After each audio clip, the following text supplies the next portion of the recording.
అమ్మలు కన్న అమ్మ ముగ్గురమ్మల మూలపుటమ్మ శ్రీ కరకచెట్టు పోలమాంబ అమ్మవారి జాతర రాని వచ్చింది.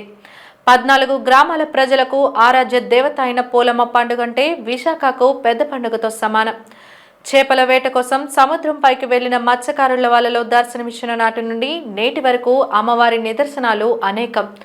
కోరిన కోర్కెలు తీర్చే కల్పవల్లిగా కరకచెట్టు నీడన కొలువు తీరిన జగన్మాత నెల రోజుల పాటు ప్రత్యేక అలంకరణలో దర్శనమివ్వనున్నారు. కరుణామయి పోలమాంబ అమ్మవారి చరిత్రను ఆలయ ప్రధాన అర్చకులు జీటీవీ న్యూస్ కి వివరించారు.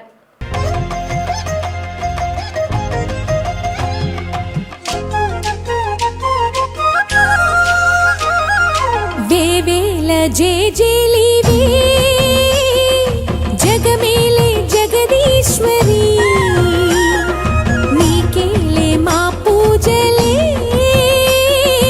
భువిలోనే భువనేశ్వరి 18 శక్తి పీఠాలలో ముజ్జగములే ఏలు పెద్దమ్మలు వెలసే అక్కమ్మ చెల్లెమ్మ పరదేవతలు వేవేల జేజేలివే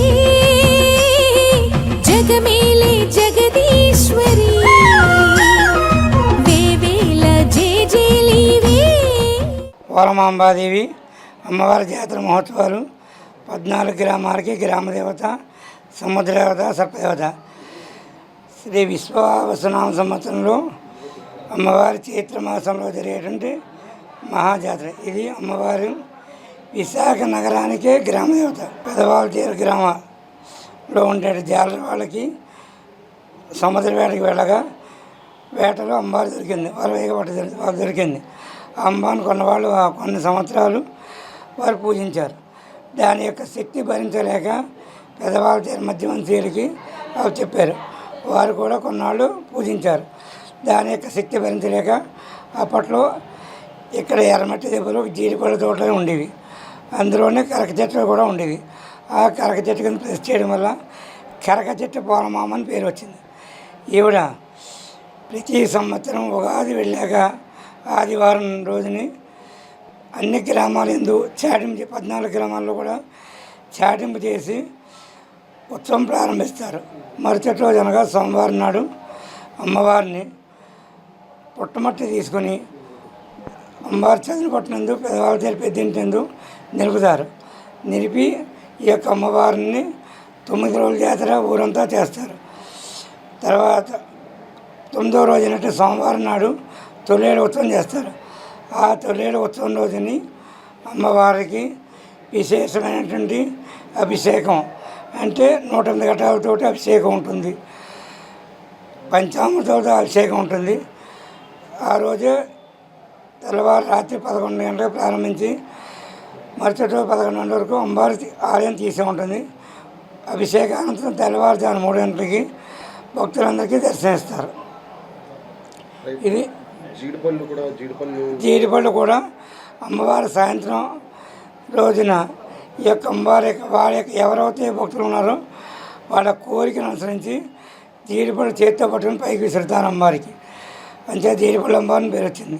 ఈ అమ్మవారు కూడా పండగ రోజు సాయంత్రం అనగా 4 గంటలకి పెద్దింటి నుండి అమ్మవారు బయలుదేరి సదురుపట్టు నుంచి పెదవాళ్ళ దగ్గర గ్రామం గుండా వచ్చి రాత్రి 11 గంటలకి ఇక్కడ అనేక రకాల నేల వేషములు, బళ్ళ వేషములు, రథాలతోటి వచ్చి ఊరేగింపుగా వచ్చి అమ్మవారు అనుపు చేస్తారు. దాన్ని అనుకుంటారు.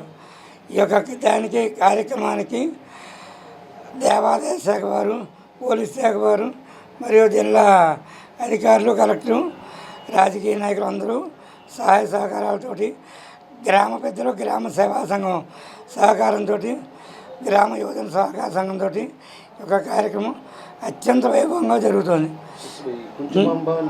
ఈ అమ్మవారికి కుడి పక్కన కుంచమాంబ, ఎడమ పక్కన నీలమాంబ అమ్మవార్లు ఉన్నారు. వీరందరికీ కూడా ప్రతినిత్యం జరుగుతూ ఉంటుంది. అదేవిధంగా ఈ ఆవరణలో నేస్తారమ్మ, బంగారమ్మ, దండమారమ్మ, కనకదుర్గమ్మ, ముత్యాలమ్మ, నేస్తారమ్మ, పిడుగమ్మ తల్లి, బంగారు ఇవన్నీ ఉన్నాయి. ఈ అమ్మవారికి ప్రతిరోజు అభిషేకం ఉంటుంది. ఎవరైనా భక్తులు కూడా ప్రతిరోజు ఉదయం వారి శక్తిని అనుసరించి అమ్మవారికి వారి స్వాస్థాలతో అభిషేకం జరుగుతూ ఉంటుంది. మంగళవారం అయితే తెల్లవారుజామున 4 గంటలకి పంచామృతాలతో అభిషేకం ఉంటుంది. ప్రతి మంగళవారం కూడా ఒక జాతర మహోత్సవం కిందే ఉంటుంది. అత్యంత విశేషప్రదమైనది. అమ్మవారికి ఎవరు ఏం కోరుకున్నా సరే ఆ కోరిక తప్పకుండా నెరవేరుతుంది. ఇది స్వచ్ఛమైనది. ఒకసారి వచ్చి అందరూ భక్తులందరూ వచ్చి దర్శించండి.